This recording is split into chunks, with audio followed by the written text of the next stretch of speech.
नमस्कार साथियों, मैं उर्वेश कुमार स्वागत करता हूं आपके अपने YouTube channel Hindi by UB sir पर।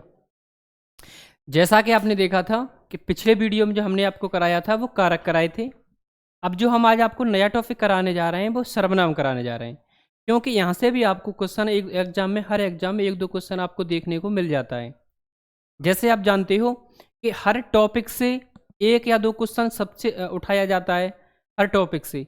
तो जो सबसे ज़्यादा क्वेश्चन उठाए जाते हैं वो आपके व्याकरण खंड से उठाए जाते हैं, व्याकरण खंड से उठाए जाते हैं। तो ऐसे मान लीजिए कि बूंद बूंद से घड़ा बढ़ता है। आप सभी को पता है कि एक एक बूंद से क्या होता है, घड़ा बढ़ता है।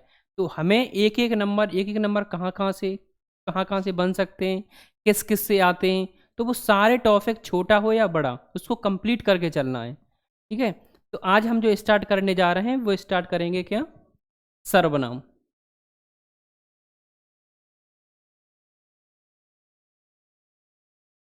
सर्वनाम।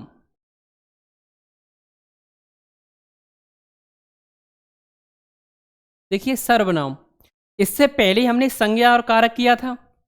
संज्ञा और कारक हम कंप्लीट कर चुके हैं। आज जो टॉपिक है आपका वो कौन सा है, सर्वनाम है। तो देखिए सर्वनाम, मैंने आपको बताया था कि जो विकारी होता है, एक बताया था अविकारी, एक होता है विकारी। तो मैंने आपको बताया था कि जो विकारी होते हैं, संज्ञा सर्वनाम क्रिया विशेषण, ये कैसे होते हैं, विकारी होते हैं। और जो आपके क्रिया विशेषण, संबंधवाद बोधक, ये जो विस्माद बोधक, ये जो सब होते हैं वो कैसे होते हैं, अविकारी होते हैं। विकारी का मतलब होता है, आप इसको यहाँ पे लिख सकते हो कि सर्वनाम कैसा होता है, विकारी होता है। विकारी शब्द होता है। सर्वनाम कैसा शब्द होता है, तो विकारी शब्द होता है। विकारी का मतलब होता है कि लिंग वचन कारक और काल के आधार पे जिसमें परिवर्तन किया जा सके उसे विकारी कहते हैं, और जिसमें कोई भी परिवर्तन ना हो उसे क्या कहते हैं, अविकारी कहते हैं। तो विकारी जो होते हैं, संज्ञा सर्वनाम क्रिया और विशेषण, इसमें आप उसको बदल सकते हो, लिंग वचन कारक के आधार पे उसको बदल सकते हो। जैसे मान लीजिए कोई स्त्रीलिंग है सीता, तो आप उसको पुल्लिंग भी बना सकते हो, राम। ऐसे मान लीजिए जैसे कोई भी शब्द है, अगर वो लिंग वचन कारक के आधार पे बदल जाता है तो कौन सा होता है, विकारी होता है। और जिसमें कोई भी परिवर्तन नहीं किया जा सकता उसे क्या कहते हैं, अविकारी कहते हैं। देखिए सबसे पहले देखिए सर्वनाम का शाब्दिक अर्थ क्या होता है। जो सर्वनाम होता है वो दो शब्दों से मिलकर बना है। कौन कौन से, एक तो आपका सर्व और दूसरा क्या है आपका नाम, यानी सर्व नाम। सर्व का जो मतलब होता है वो होता है सबका नाम, यानी सबका। सर्व का क्या मतलब होता है, सबका। और नाम आपको पता ही है, नाम को ही क्या बोलते हैं, संज्ञा, या हम नाम को ही नाम बोलते हैं। आपने पढ़ा था संज्ञा में कि संज्ञा को ही क्या कहते हैं, नाम कहते हैं। जो संज्ञा होती है उसी को क्या कहा जाता है, नाम कहा जाता है। संज्ञा को ही क्या कहा जाता है, नाम कहा जाता है। और नाम आपने पढ़ा था कि जब हम संज्ञा की बात कर रहे थे, जब हम संज्ञा पढ़ रहे थे, तो आपने देखा था कि दुनिया में कोई भी वस्तु है, कुछ भी है, अगर उसका कोई भी एक प्रॉपर नाम है तो वो क्या है, एक संज्ञा है, यानी सबका नाम। देखो सर्वनाम में तो हमने बोल दिया सबका नाम, यानी सबका नाम। शाब्दिक अर्थ है इसका, ये क्या है, शाब्दिक अर्थ, इसे बोलते हैं शाब्दिक अर्थ की बात की जाए। तो जो शाब्दिक अर्थ है वो क्या है, शाब्दिक अर्थ क्या हो गया, सबका नाम। और जो संज्ञा हम बात कर रहे थे, तो संज्ञा में आपको पता है सबनाम। सबनाम का मतलब हो गया कि दुनिया में जितने भी कोई भी वस्तु है, व्यक्ति या स्थान है, कुछ भी है, अगर उसका कोई एक नाम है तो वो क्या है, वहां पे संज्ञा है। अगर दुनिया में कोई भी वस्तु या कुछ भी कोई भी चीज है जिसका एक नाम दिया गया है तो उसी को क्या कहा जाता है, उसे संज्ञा कहा जाता है। और संज्ञा को ही क्या कहा जाता है, नाम कहा जाता है। और सबनाम, देखो सबनाम यानी संज्ञा और सबका नाम सर्वनाम। केवल एक पॉइंट आप याद रखोगे, जैसे मान लीजिए कोई भी संज्ञा है, जैसे मान लीजिए मैंने बोला दीवार, दीवार क्या है, संज्ञा है। घड़ी, घड़ी क्या है, संज्ञा है। जैसे मान लीजिए कार, कार क्या है, यहाँ पे एक संज्ञा है। देखो मैं यहाँ से, आप देखो परिभाषा आपको रटने की जरूरत नहीं है, ना सर्वनाम की ना संज्ञा की, केवल हम छोटा सा फैक्ट से ही समझ जाएंगे कि सर्वनाम क्या होता है। अब देखिए दुनिया में कोई भी वस्तु है, कुछ भी है, तो उसका एक नाम है। दीवार, घड़ी, कार, ये सब क्या है, संज्ञा है। इसी के स्थान पे अगर मैं ऐसे कर दूं, यह है, देखो इसके साथ भी प्रयोग किया जाएगा, यह, मान लो यह दीवार, यह घड़ी, यह कार, यानी जो यह शब्द है, जो यह शब्द यहाँ पे आया है वो किसी के भी लिए यूज हो रहा है। देखो कार के लिए भी यह हो रहा है, घड़ी के लिए भी यह हो रहा है, कार के लिए भी हो रहा है, दीवार के लिए भी हो रहा है।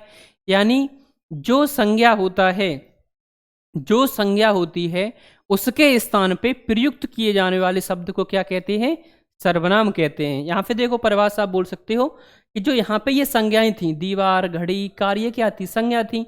और संज्ञा के स्थान पे हमने यह लिख दिया तो देखो सबके साथ मैच कर गया यह, तो इसी को क्या बोला जाता है? आपका सर्वनाम कहा जाता है।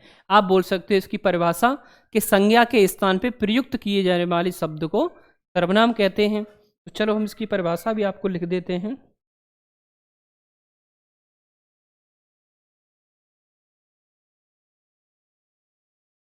देखो परिभाषा इसकी कैसे होगी, देखो सर्वनाम का मतलब क्या हो गया? सबका नाम। अब हम यहाँ पे बात करते हैं परिभाषा की। मान लीजिए परिभाषा आप कैसे लिखोगे इसकी परिभाषा? देखिए संज्ञा के स्थान पे, अभी मैंने आपको बताया कि संज्ञा के स्थान पे कैसे प्रयुक्त किए जा रहे थे। संज्ञा की स्थान पर, संज्ञा के स्थान पर प्रयुक्त किए जाने वाले, प्रयुक्त किए जाने वाले, प्रयुक्त किए जाने वाले शब्दों को, शब्दों को सर्वनाम कहते हैं, सर्वनाम कहते हैं। देखो सर्वनाम का जो शाब्दिक अर्थ ही क्या है? सबका नाम। यानी सर्वनाम को कोई भी किसी के लिए भी यूज कर सकता है। मैं अपने लिए कर सकता हूँ, आप अपने लिए कर सकते हो, किसी भी वस्तु के लिए कर सकते हो। यानी सर्वनाम यानी सबका नाम, इसे कोई भी यूज कर सकता है अपने लिए। उसी को कहा जाता है क्या? सर्वनाम। यानी संज्ञा के स्थान पे, संज्ञा के स्थान पर प्रयुक्त किए जाने वाले शब्दों को क्या कहते हैं? हम सर्वनाम कहते हैं। अब देखिए सर्वनाम की जरूरत क्यों पड़ी? अब हम यहाँ पे बात करेंगे कि सर्वनाम की जरूरत पड़ी क्यों। तो देखिए जो सर्वनाम होते हैं आपको, यानी कि जरूरत आपको पड़ी क्यों? जैसे मान लीजिए मैंने आपको बताया था कि संज्ञा के स्थान पे प्रयुक्त किए जाते हैं, तो संज्ञा के स्थान पे हम संज्ञा भी कर सकते थे, फिर सर्वनाम की जरूरत हमें क्यों पड़ गई? जैसे मान लीजिए मैंने बोला कि राम ने कहा, राम ने कहा कि राम कानपुर जाएगा। अब यहां पे आप एक चीज देखिए कि सर्वनाम की जरूरत क्यों पड़ी। देखिए राम ने कहा कि राम कानपुर जाएगा। देखो राम यहां पे भी क्या है? संज्ञा है, और यहां पे भी क्या है? राम संज्ञा है। राम संज्ञा है तो यहां पे भी राम है और यहां पे भी राम है। तो जो राम शब्द है, जो संज्ञा शब्द दिया हुआ है, उसकी पुनरुक्ति को रोकने के लिए, क्योंकि वो बार बार ना आए। जैसे यहाँ पे देखिए राम है तो बार बार आ गया, एक बार, यहाँ पे दो बार आ गया, यानी एक ही संज्ञा दो बार रिपीट हो रही है, दो से ज्यादा रिपीट हो रही है, तो वहां पे क्या होता है? उसकी पुनरुक्ति को रोकने के लिए जरूरत हमें किसकी पड़ती है? तो सर्वनाम की जरूरत पड़ती है। देखिए जो यहाँ पे राम है और यहाँ पे राम है, तो अब दोनों को हम पढ़ रहे हैं तो एक जो वाक्य है वो रूढ़ सा लग रहा है, एक अजीब सा पढ़ने में लगता है, यानी रूढ़ लगता है। जैसे मान लीजिए यहाँ पे रूढ़ सा लग रहा है। देखो राम ने कहा कि राम कानपुर जाएगा। अगर यहीं पे हम, यहाँ पे हम क्या करें,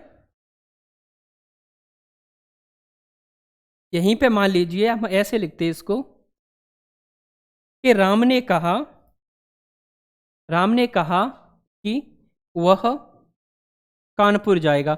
अब देखो वाक्य को पढ़ने में भी अच्छा लग रहा है और वाक्य का एक सेंस भी अच्छा निकल रहा है, तो इसीलिए इसकी जरूरत पड़ती है। किसकी जरूरत पड़ती है? सर्वनाम की जरूरत पड़ती है। क्यों? क्योंकि आप बोल सकते हो कि संज्ञा की पुनरुक्ति को रोकने के लिए जरूरत किसकी पड़ती है? सर्वनाम की जरूरत पड़ती है। तो एक तो आपकी परिभाषा ये हो गई यहां से, एक तो आपकी परिभाषा कौन सी हो गई यहां से कि संज्ञा के स्थान पर प्रयुक्त किए जाने वाले शब्दों को क्या कहते हैं? सर्वनाम कहते हैं। दूसरी परिभाषा आप यहां से बोल सकती हो कि संज्ञा की, संज्ञा की पुनरुक्ति को रोकने के लिए, पुनरुक्ति का मतलब होता है बार बार आना, यानी संज्ञा की पुनरुक्ति को रोकने के लिए, रोकने के लिए सर्वनाम का प्रयोग किया जाता है। सर्वनाम का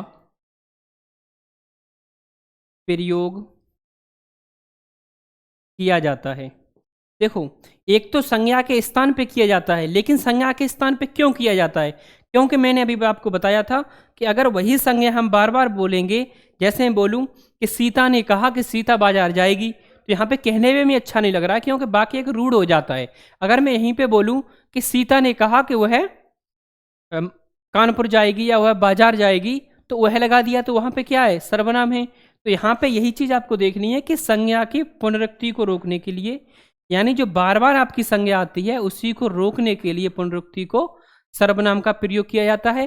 और सर्वनाम का शाब्दिक अर्थ की बात की जाए तो शाब्दिक अर्थ होता है सबका नाम। और सर्वनाम कैसा शब्द है? तो विकारी शब्द है, क्योंकि लिंग वचन कारक के आधार पर इसको परिवर्तन किया जा सकता है। जिसे परिवर्तन किया जा सके उसे विकारी बोलते हैं, जिसे ना किया जा सके उसे अविकारी बोलते हैं। ये चीज आपको समझ में आ गई होगी अच्छे से। अब देखिए,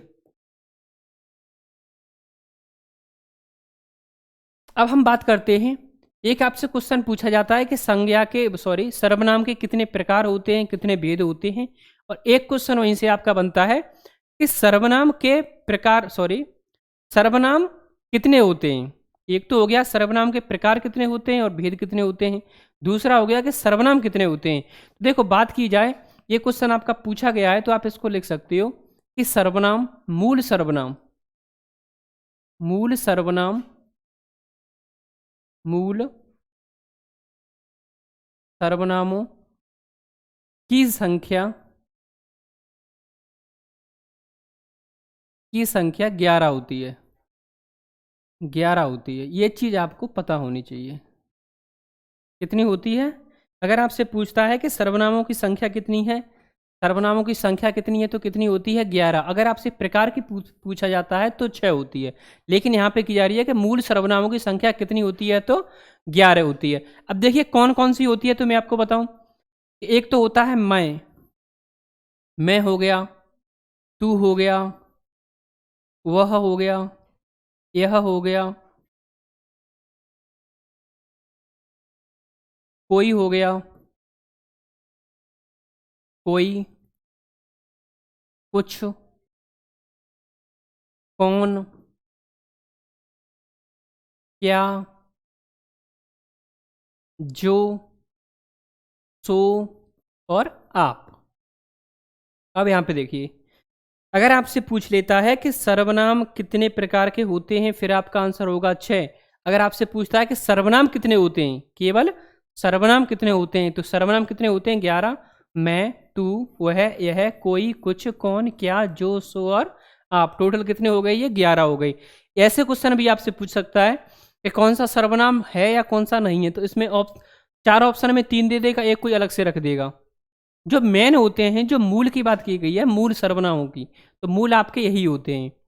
मूल कौन से होते हैं? 11 होते हैं। अगर आपसे पूछता है, आपसे पूछे कि सर्वनामों के भेद कितने होते हैं, सर्वनाम के प्रकार, ऐसे मान लीजिए सर्वनाम के प्रकार, फिर आपका आंसर होगा कितना? 6। क्योंकि सभी को पता है कि सर्वनाम कितने प्रकार के होते हैं, तो 6 प्रकार के होते हैं। अगर मूल सर्वनामों की बात की जाए कि कितने होते हैं, तो फिर 11 होते हैं। देखो, सबसे पहले आपका जो होता है वो कौन सा होता है? पुरुषवाचक, पुरुषवाचक सर्वनाम।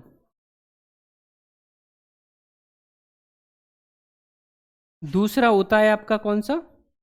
पहला हो गया पुरुषवाचक सर्वनाम, दूसरा हो गया निश्चयवाचक, निश्चयवाचक सर्वनाम।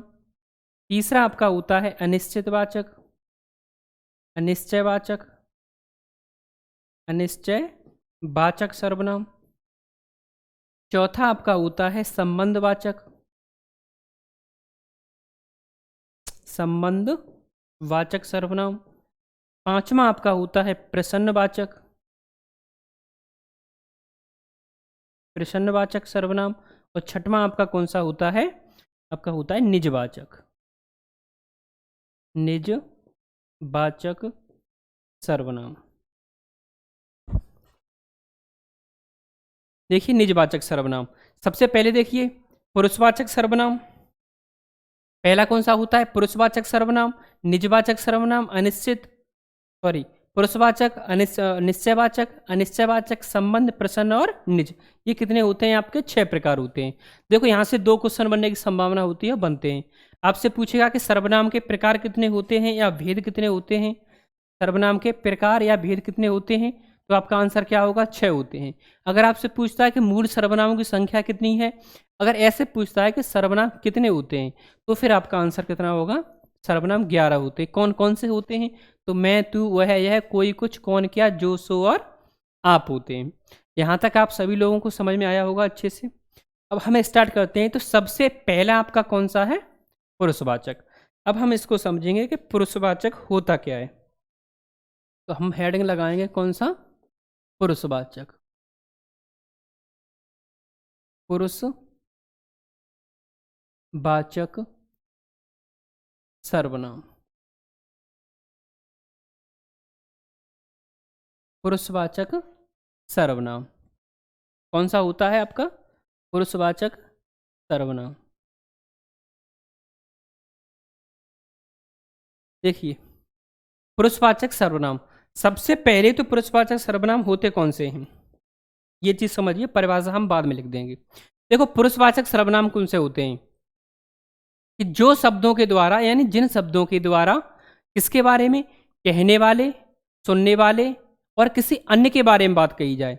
आप इसको मान सकती हो कि जिन शब्दों से किसी व्यक्ति का बोध हो, चाहे पुरुष हो या स्त्री हो, लेकिन व्यक्ति कितने होना चाहिए, कम से कम 3 होने चाहिए। कितने होने चाहिए, 3 व्यक्ति होने चाहिए। कहने वाला, सुनने वाला या किसी अन्य के बारे में बात की जाए। पुरुषवाचक सर्वनाम हमेशा वहीं पे होगा जहां पर 3 व्यक्तियों की कम से कम बात की जाएगी, वहां पे हमेशा कौन सा होगा, पुरुषवाचक सर्वनाम होगा। जैसे मान लीजिए मैं इसकी परिभाषा लिखता हूं,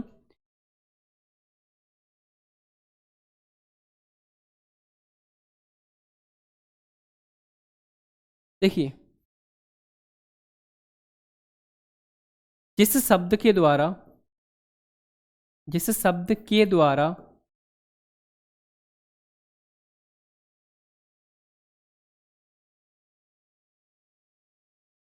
जिस शब्द के द्वारा किसी व्यक्ति, किसी या व्यक्ति या प्राणी का बोध हो, व्यक्ति या प्राणी का बोध हो, आप बोल सकते हो पुरुष, या बोल सकते हो पुरुष और स्त्री, दोनों आ जाएंगे इसी में, ठीक है, पुरुष और स्त्री। ऐसा नहीं है कि यहाँ पे जब व्यक्ति की बात की जाए तो केवल व्यक्ति के बारे में कहा गया है, व्यक्ति की बात की जा रही है तो वहां पे पुरुष और स्त्री दोनों होंगे। अब यहाँ पे देखो बोल सकते हो कि जिस शब्द के द्वारा किसी व्यक्ति या प्राणी का बोध हो, यहाँ पे लिखिए बोध हो, प्राणी का बोध हो, चाहे वो पुरुष हो या फिर क्या हो, स्त्री हो। तो जहां पे किसी भी व्यक्ति के लिए प्रयोग किया जाएगा, प्राणी के लिए या व्यक्ति के लिए, हमेशा वहां पे क्या होगा, पुरुषवाचक सर्वनाम होगा। कौन सा होगा, पुरुषवाचक। लेकिन यहाँ पे देखो सबसे इंपॉर्टेंट जो पॉइंट है आपका वो क्या है, यहाँ पे परिभाषा इतनी इंपॉर्टेंट नहीं है, लेकिन आपको यहाँ पे देखना क्या है, आपको देखना यह है कि जो पुरुषवाचक सर्वनाम होता है उसमें एक होगा आपका कहने वाला, कहने वाला, दूसरा होगा सुनने वाला, दूसरा क्या होगा आपका, सुनने वाला, और तीसरा होगा अन्य, यानी जिसके बारे में बात कही जाए। जहां पे ये तीनों मिलेंगी, जहां पे क्या होगा, इन तीनों का प्रयोग किया जाएगा, वहां पे हमेशा आपका जो होगा वो पुरुषवाचक होगा। क्योंकि पुरुषवाचक जो होता है और निश्चयवाचक होता है, इसमें जो कुछ शब्द होते हैं वो सेम होते हैं। जैसे यह हुआ है, इसमें भी आएंगे उसी में भी आएंगे। तो हम वहाँ पे पहचान कैसे करते हैं, पहचान केवल उसी को आपको एक ही करनी है, क्या, कि कहने वाला और सुनने वाला और अन्य, यानी 3 व्यक्तियों का कम से कम क्या होगा यहाँ पे प्रयोग किया जाएगा। कम से कम कितने व्यक्तियों का प्रयोग होगा? 3 व्यक्तियों का प्रयोग होगा। वहाँ पे आपका कौन सा होता है? पुरुषवाचक सर्वनाम होता है। परिभाषा की बात की जाए तो देखो परिभाषा इसकी कुछ नहीं, केवल आपको इतना याद रखना है कि जिस शब्द के द्वारा किसी व्यक्ति जाति का बोध होता है, आप बोल सकते हो व्यक्ति जाति का बोध होता है, व्यक्ति जाति का या प्राणी का, यहाँ पे जाति लिखो तो लिख लो, व्यक्ति जाति या प्राणी जाति का बोध होता है, पुरुष या स्त्री का, तो हमेशा वहां पे कौन सा होता है? आपका पुरुषवाचक सर्वनाम होता है। अब देखो पुरुषवाचक जो सर्वनाम होता है वो 3 प्रकार का होता है। अगर देखो आपसे डायरेक्ट पूछेगा फिर तो मैं आपको अभी बताऊंगा कि कैसे डायरेक्ट करना है। अगर आपसे उसके बारे में पूछता है कि कौन सा प्रकार है तो आपको फिर कैसे करना है। देखिए पुरुषवाचक सर्वनाम होता है, इसके भी कितने प्रकार होते हैं? तो 3 प्रकार होते हैं। कितने प्रकार होते हैं? 3 प्रकार। तो देखो सबसे पहले होता है वो कौन होता है? उत्तम पुरुष। उत्तम पुरुष वाचक सर्वनाम। उत्तम पुरुष वाचक सर्वनाम। दूसरा होता है कौन सा? मध्यम पुरुष।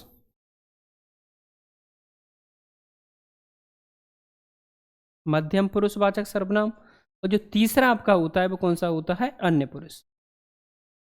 इसे हम बोलेंगे क्या? अन्य पुरुष। देखो 3 प्रकार किसके होते हैं? पुरुषवाचक सर्वनाम के कितने प्रकार होते हैं? तो 3 प्रकार होते हैं। सबसे पहला कौन सा होता है? उत्तम पुरुष। दूसरा होता है मध्यम पुरुष। तीसरा कौन सा होता है? अन्य पुरुष। देखो उत्तम पुरुष कहते किसे हैं? सबसे पहले तो हम ये समझेंगे उत्तम पुरुष, मध्यम पुरुष और अन्य पुरुष क्या होता है।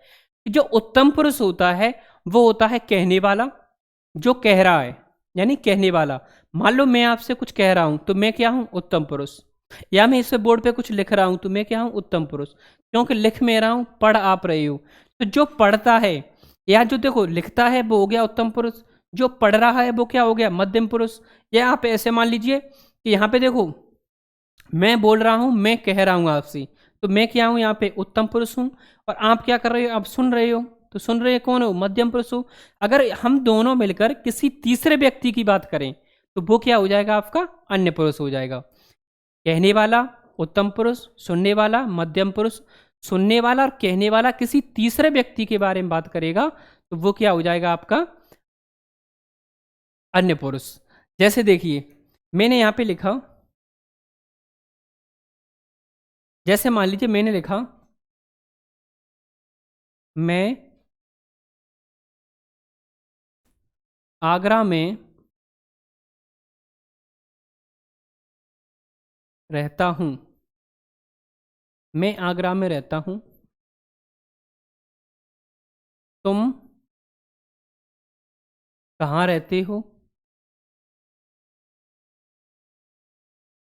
तुम कहाँ रहते हो? वह कौन है? वह कौन है? वह कौन है? तो देखिए जैसे लिखा मैं आगरा में रहता हूं, तो मैं किसके लिए प्रयोग कर रहा हूं? मैं आगरा में रहता हूं तो अपने लिए प्रयोग कर रहा हूं। जहां पे मैं अपने लिए प्रयोग कर रहा हूं तो ये आपका क्या हो गया? उत्तम पुरुष हो गया कि नहीं हो गया? यानी मैंने अपने बारे में कहा है कि मैं आगरा में रहता हूं। मैं किसी और से पूछ रहा हूं कि तुम कहाँ रहते हो, यानी तुम कहाँ रहते हो, तो तुम कि मैं किसी और से पूछ रहा हूं, तो इसका ये क्या हो गया? फिर मध्यम पुरुष हो गया। कौन सा हो गया? मध्यम पुरुष हो गया। और मैं पूछ रहा हूं कि वह कौन है, तो हम, मैं और आप, मतलब मैं आपसे पूछ रहा हूं कि वह कौन है। तो यहां पे देखो मैं पूछ रहा हूं आपसे कि वह कौन है।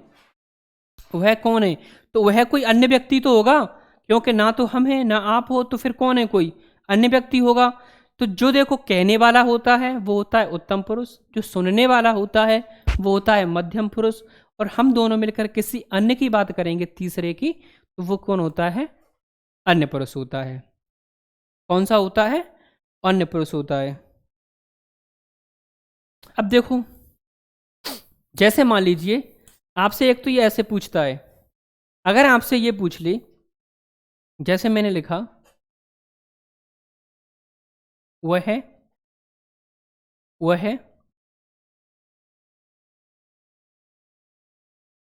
ईमानदार है। वह ईमानदार है। अगर आपसे देखो उत्तम पुरुष, मध्यम पुरुष और कौन सा होता है, अन्य पुरुष होता है। अभी इसको मैं डिटेल में और बताऊंगा आपको, केवल इसको मैं आपको समझा रहा हूँ कि आप समझोगे कैसे। उत्तम पुरुष होता है कहने वाला, मध्यम पुरुष होता है सुनने वाला, और कहने वाला और सुनने वाला किसी तीसरे की बात करता है तो वो होता है अन्य पुरुष में। जैसे मान लीजिए मैंने कहा कि वह ईमानदार है, वह ईमानदार है। अगर आपसे ऐसे पूछ ले कि वह ईमानदार है में कितने पुरुषों का प्रयोग किया गया है, देखो एक तो आपसे नॉर्मली पूछेगा फिर तो आप बता दोगे। अगर आपसे ये पूछ लेता है कि कितने पुरुषों का प्रयोग किया गया है वह ईमानदार है में, तो आपका आंसर क्या होगा बताइए। आप सोचोगे कि वह की बात कर रहा है, तो आपको पता है केवल हम वह के बारे में करेंगे तो वह अन्य पुरुष में आता है। लेकिन हमको पूछ क्या रहा है कि कितने पुरुषों का प्रयोग किया गया है। जैसे मान लीजिए मैंने कहा है कोई वर्ड, मैंने कहा, मैं कह रहा हूं आपसे, मान लो तुमसे बोल रहा हूं मैं, तो दो तो हम लोग हो गए, एक तो मैं हो गया कहने वाला, एक हो गए तुम सुनने वाले।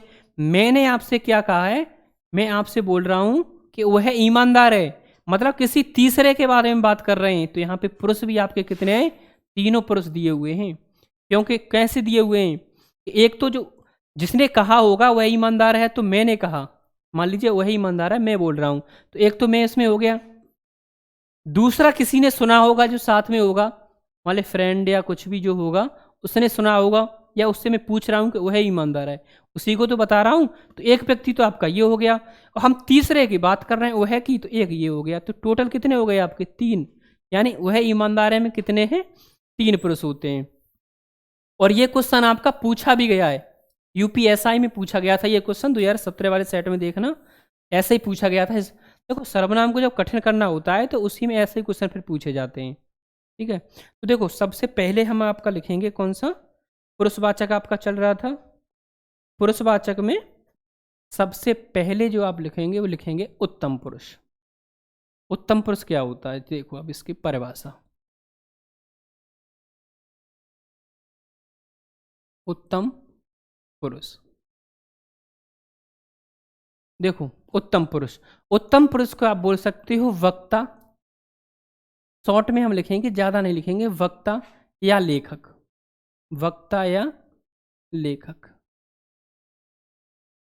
वक्ता या लेखक। या आप इसको ऐसे भी बोल सकते हो कि उत्तम पुरुष क्या कौन होता है, कहने वाला, कहने वाला, कहने वाला, बोलने वाला, जो कह रहा है या बोल रहा है, बोलने वाला, या लिखने वाला,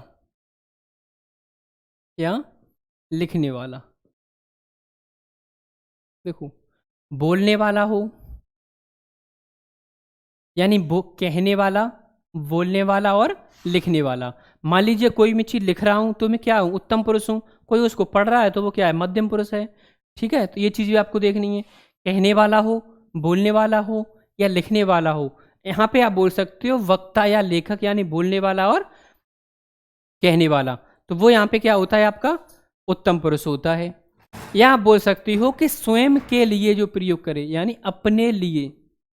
आप कैसे बोल सकती हो, अपने लिए प्रयोग करें, अपने लिए प्रयोग करें, उसे क्या कहा जाता है, उत्तम पुरुष कहा जाता है।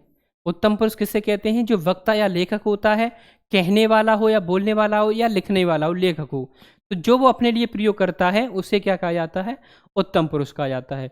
तो उत्तम पुरुष में आपके कौन कौन से आ जाते हैं, एक तो देखो मैं, मुझे, मेरा, मुझको, मैं, मुझे, मेरा, मुझको। देखो मैंने आपको जो एक बुक कराया था तो उसमें आपको मैं लिखाया था, तो जो मैं है इसी से ये टोटल बनाए गए हैं। कैसे आप क्या हुआ है, मैं से ही तो बनाए गए हैं।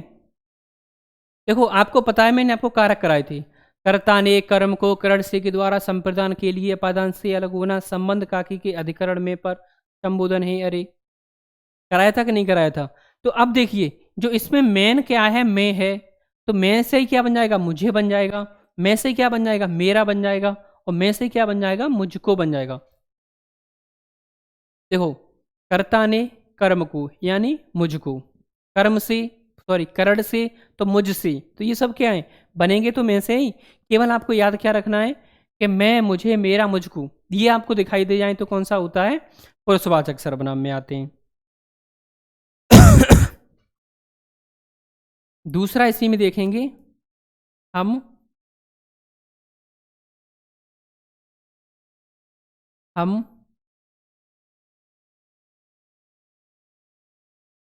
हम, हमारा, हमें और हमको। देखो, हम, हमें, हमारा और हमको। अब देखिए, अब यहाँ पे देखो एक चीज आपको दिखाई दे रही होगी, जो मैं होता है, मैं कैसा होता है, एक वचन होता है, और जो हम होता है वो यहाँ पे क्या होता है, बहुवचन होता है। तो जितने ये वाले जो आए हैं ये कैसे हैं, एक वचन हैं। कैसे हैं, एक वचन हैं। और जो हम वाला है ये कैसे हैं, बहुवचन हैं। कैसे हैं, बहुवचन। अब देखो यहाँ से आप समझ गए होंगे कि जो मैं होता है उसी का बहुवचन क्या होता है, उसी का बहुवचन हम होता है। तो यहाँ से मैं से बने हैं मैं, मुझे, मेरा, मुझको, क्योंकि मुझको कर्ता ने कर्म को कर्ण से आप उसमें जोड़ते जाओगे वैसे ही वो आपको बनता जाएगा। ऐसे ही हम हैं, हम इसका बहुवचन में होता है, तो हमसे ही आपके क्या बने, हम, हमारा, हमें और हमको। ये सब क्या है, बहुवचन में बन जाएंगे। और एक वचन में आपको पता ही है जो मैं वाला आता है। यहाँ से देखिए आपका क्या हो गया, एक वचन, और यहाँ पे आपका क्या हो गया, बहुवचन। अब बात आती है कि देखो इसके एग्जाम्पल आप देखिए। जैसे मान लीजिए मैंने लिखा मुझे खाना दो, मुझे खाना दो।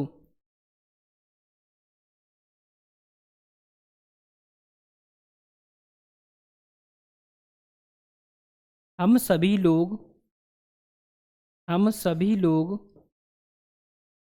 बाजार जा रहे हैं, बाजार जा रहे हैं। हम सभी लोग बाजार जा रहे हैं। अब देखिए आपको वहाँ पे क्या करेगा कि अंडरलाइन कर देगा कि मुझे खाना दो या हम सभी लोग बाजार जा रहे हैं, कौन सा पुरुष होगा। तो यहाँ पे देखो आपको क्या करना है, मुझे खाना दो, तो देखो मैं से ही तो आपका मुझे बना है तो उसको अंडरलाइन किया गया है। तो मैं यहाँ पे मुझे क्या, एक उत्तम पुरुष है, मतलब मुझे खाना दो। तो हम किसके बारे में बात कर रहे हैं, अपने बारे में तो बात कर रहे हैं। जहाँ पे अपने लिए ही स्वयं कर्ता प्रयोग करे वहाँ पे हमेशा कौन सा होता है, उत्तम पुरुष होता है। अगर किसी दूसरे के लिए करे तो कौन सा होता है, मध्यम होता है। और तीसरे के लिए करे तो होता है अन्य। अब देखो मुझे खाना दो, तो यहाँ पे क्या है, मुझे खाना दो, मैं अपने लिए खाना मांग रहा हूँ।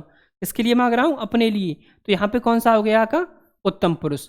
अगर वहाँ पे उत्तम पुरुष, मध्यम पुरुष या अन्य पुरुष नहीं लिखा होगा और आपसे ऐसे डायरेक्ट पूछता है मुझे खाना दो में कौन सा पुरुष है, कौन सा पुरुष है या कौन सा सर्वनाम है, फिर आपको आंसर कैसे चूज करना है।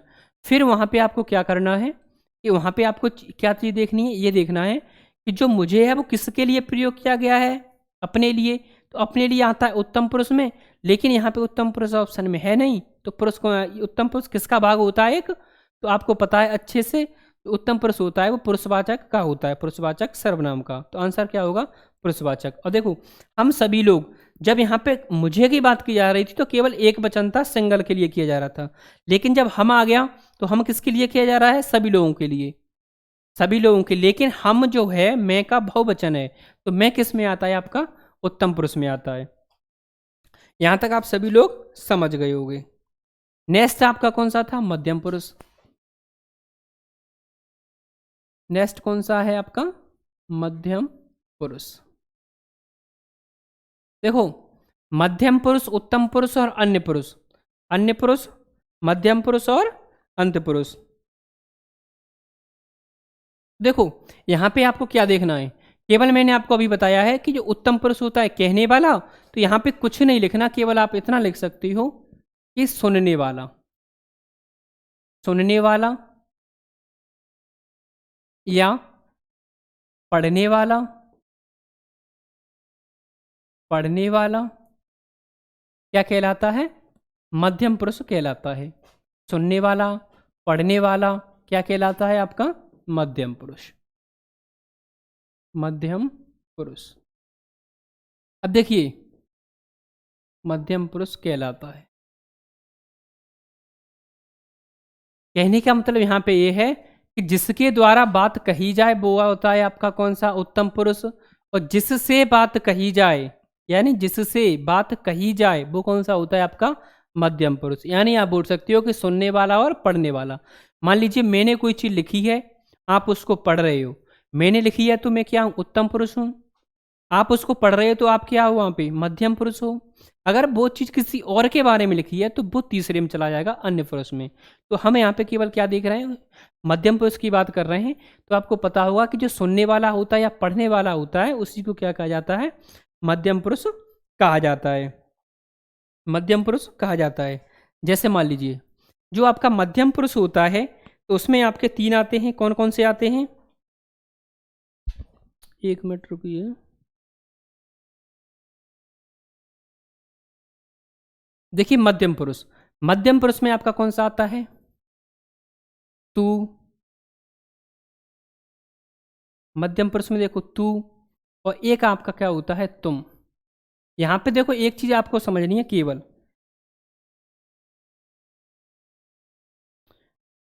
यहां पे पूरा मैं लिख देता हूं। तू हो गया आपका, तुझे हो गया, तुझको हो गया, तू, तुझे, तुझको, तुम, तुम्हें, तुम्हारा, तुमको,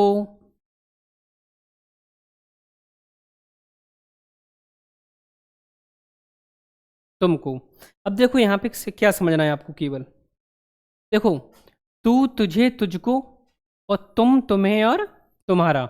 देखो जब हमें तू का प्रयोग किसी एक वचन के लिए किया जाता है, मान लीजिए तू का प्रयोग एक वचन के लिए किया जाता है, किसी एक वचन में किया जाता है तो वहां पे तू होता है। जब हम उसका बहुवचन बनाते हैं तो क्या हो जाता है, उसका तुम हो जाता है। केवल ये है यहाँ पे, और कुछ भी नहीं करना है। तू जो शब्द होता है वो हम अपने से छोटे के लिए प्रयोग करते हैं, इसके लिए, छोटे के लिए, ठीक है। लेकिन जब वहां पे हम उसको सम्मान देना चाहें, मतलब एक सम्मानजनक उससे बात की जाए, तो हम वहाँ पे तुम बोल सकते हैं। लेकिन जो प्रयोग होता है वो दोनों ही छोटे के लिए होता है, अपनों से छोटों के लिए। बड़ों से लिए आप होता है क्योंकि वो आदर सूचक होता है। तो यहाँ पे केवल आपको क्या करना है कि जो तू है और तुम है, केवल ये वाला देखना है कि जो तू होता है वो छोटे के लिए होता है, तुम होता है बहुवचन में छोटे के लिए ही होता है। क्योंकि छोटे व्यक्ति के लिए किया जाता है, बहुवचन में किया जाता है, तो उसे क्या बोला जाता है, तुम बोला जाता है। क्या बोला जाता है, तुम बोला जाता है। जैसे मान लीजिए मैं एग्जाम्पल लिखता हूँ, तुम्हें,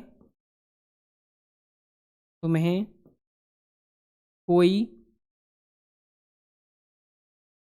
तुम्हें कोई बुला रहा है।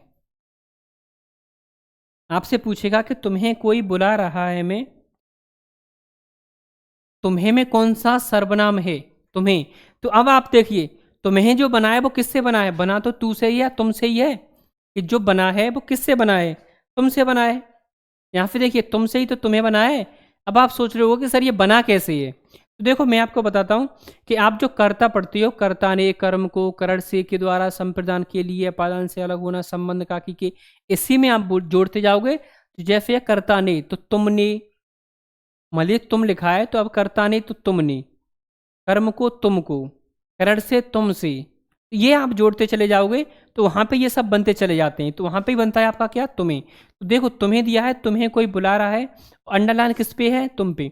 जब एक वाक्य में एक से ज्यादा सर्वनामों का प्रयोग किया जाता है, जब एक वाक्य में एक से ज्यादा सर्वनामों का प्रयोग किया जाता है तो हमेशा वहां पे क्या मिलेगी आपको, अंडरलाइन मिलेगी। उसी के बारे में आपसे पूछा जाएगा, ना कि ऐसे बिना अंडरलाइन के पूछा, क्योंकि उसमें एक से ज्यादा है। तो ये चीज भी आपको यहाँ पे ध्यान रखनी है। दूसरा आप देखिए, जैसे मैंने लिखा, तुम बहुत, तुम बहुत ईमानदार हो, तुम बहुत ईमानदार हो। अब आपको पूछेगा कि कौन सा है। अगर आपसे देखो डायरेक्ट पूछता है तो स्पष्ट आपको दिखाई दे रहा है कि तुम किस में आता है, मध्यम पुरुष में। मैं किस में आता है, उत्तम पुरुष में। तुम किस में आता है, मध्यम पुरुष में। क्योंकि मैं कहने वाला, तुम सुनने वाले, तुम कौन हो, तो मध्यम पुरुष। और जिसकी किसी और की बात की जाए वो क्या हो गया, अन्य पुरुष हो गया। यानी सुनने वाला और कहने वाला और सुनने वाला किसी तीसरे व्यक्ति की जब बात करें तो वो अन्य पुरुष होता है। यहाँ पे केवल बात किसकी की जा रही है, मैं बोल रहा हूँ, आप सुन रहे हो, यानी तुम बहुत ईमानदार हो। तो तुम बहुत ईमानदार हो किसने बोला है, मैंने ही तो बोला है। यहाँ पे मैं बोल रहा हूँ कि तुम बहुत ईमानदार हो, तो यहाँ पे मैं और तुम कितने लोग हैं, दो हैं। तो कौन सा हो गया आपका, मध्यम पुरुष हो गया। कौन सा हो जाएगा, मध्यम पुरुष। ये चीज़ आप समझो। देखो थोड़ा सर्वनाम क्रिया जो भी हैं थोड़ी टफ तो होती है, पढ़ने में आसानी नहीं होती समझने में, लेकिन जब आप वीडियो को एक दो बार रिपीट करके देखोगे तो आराम से आपको समझ में आ जाएगा। एक बार देखिए, एक बार में समझ में नहीं आता है तो उसको दोबारा देखिए। देखो यहाँ पे मैं एक चीज़ आपको बताता हूँ, मैं एक चीज़ आपको बताना चाहूँगा कि सबसे ज़्यादा जो प्रॉब्लम होती है हर बच्चे को, वो यही बोलता है कि सर मुझे लर्न नहीं होता है। मान लीजिए कोई भी चीज़ है वो आसानी से समझ में नहीं आती है, तो वो मैं आपको बताता हूँ कि आप कैसे समझोगे उसकी। देखो किसी भी चीज़ को याद करने का एक तरीका होता है। माने कोई भी चीज़, कितना भी आप टैलेंटेड देख लीजिए, कितना भी टॉपर देख लीजिए, एक बार में किसी को भी कोई भी चीज़ याद नहीं होती है। आप सोचो कि कोई भी व्यक्ति टॉपर है तो एक बार उसने बुक्स पढ़ी और पूरी बुक्स रट ली, तो ऐसा कुछ भी नहीं है, किसी को भी याद नहीं होता है। याद किसको होता है, यानी लर्न कौन कर सकता है, जो उस चीज़ को बार बार क्या करे, रिवीजन करता रहता है। एक बुक्स को आप कम से कम 2 4 5 बार लगा दोगे तो आपको ये भी पता चल जाएगा कि ये क्वेश्चन कौन से चैप्टर से है, कौन से चैप्टर से है और कितने पेज नंबर पे था। आप पेज नंबर भी उसका फिर बता सकते हो, अगर उसने मल्टीफिल आपने क्या किया, उसको रिवीजन किया है, मतलब कई बार आपने उसको रिवीजन किया है। तो देखो मैं आपको बताता हूँ, जैसे मान लीजिए कि आपका दिमाग है, पढ़ने का देखिए 1 मिनट लगेगी आपको, मैं समझाता हूँ। जैसे मान लीजिए आज मैंने कोई 5 पेज पढ़े हैं, तो 5 पेज पढ़ने के लिए स्पीड थी मेरी, मान लो मैंने 2 घंटे में 5 पेज पढ़ दिए। तो नेक्स्ट आपको क्या करना है, नेक्स्ट डे आपको क्या करना है कि उन्हीं 5 पेजों को क्या करना है, दोबारा से रिपीट करना है, चाहे 20 मिनट में करना हो। जब वही चीज़ हमारी आंखों के सामने से बार बार निकलेगी, बार बार निकल जाएगी, यानी 2 4 5 बार निकल जाएगी, तो आपको अकस्मात ही वो सब चीज़ याद हो जाएगी। क्योंकि जो हमारा दिमाग होता है वो कैलकुलेट करता है, कैलकुलेट करता है। और जब तक आप उसको, आपके दिमाग में इमेज बनना स्टार्ट नहीं होगी, तब तक कोई भी चीज़ आपको याद नहीं हो सकती। तो याद करने का सबसे अच्छा तरीका है कि आप उसको बार बार रिवीजन कीजिए, यानी रिवाइज कीजिए, तो आपको अच्छे से याद हो जाएगी। ठीक है, तो अभी हम चला रहे थे यहाँ पे किसका, कौन सा चल रहा था, अन्य पुरुष के बारे में। तो हम, आप तीसरा कौन सा है आपका, अन्य पुरुष। अन्य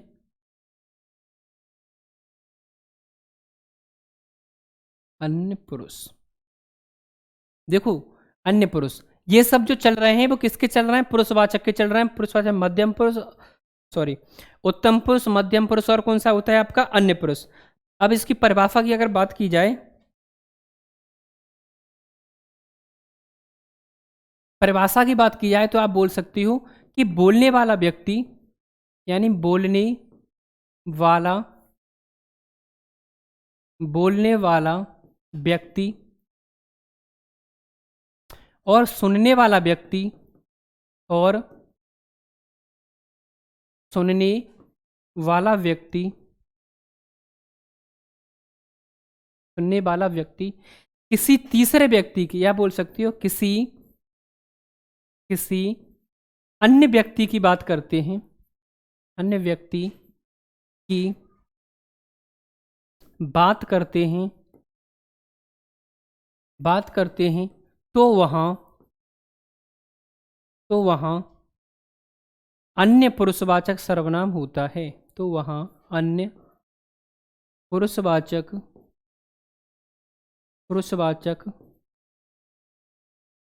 सर्वनाम होता है।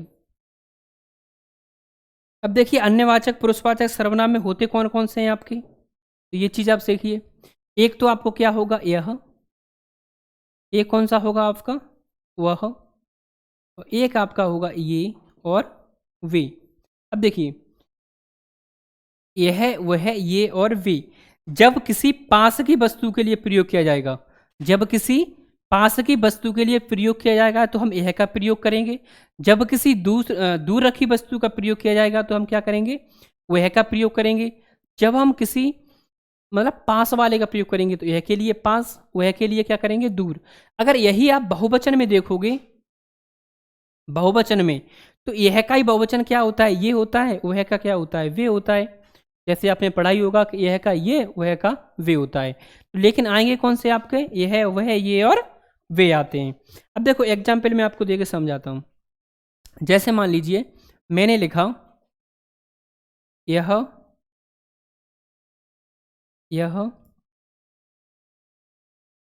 मेरा भाई है, यह मेरा भाई है।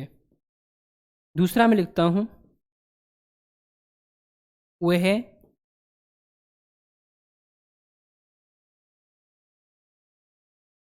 तुम्हारा मित्र है, वह तुम्हारा मित्र है। अब यहां पे देखो, आप एक चीज देखोगे, देखने वाली कौन सी बात है, देखिए यह मेरा भाई है, यह क्या है, मेरा भाई है। तो यहां पे देखो आपको दिखाई क्या दे रहा है, यहाँ पे दो चीजें हैं, मेरा भी लिखा है और यह भी लिखा है। अगर वहां पे अंडरलाइन कर देगा फिर ऐसे कि यह मेरा भाई है, में कौन सा होगा, अन्य पुरुष है, मध्यम पुरुष है, अन्य, यह मेरा भाई है। अब यहाँ पे देखिए कि मैं किसी से बोल रहा हूं, मैं आपसे बोल रहा हूं कि यह मेरा भाई है,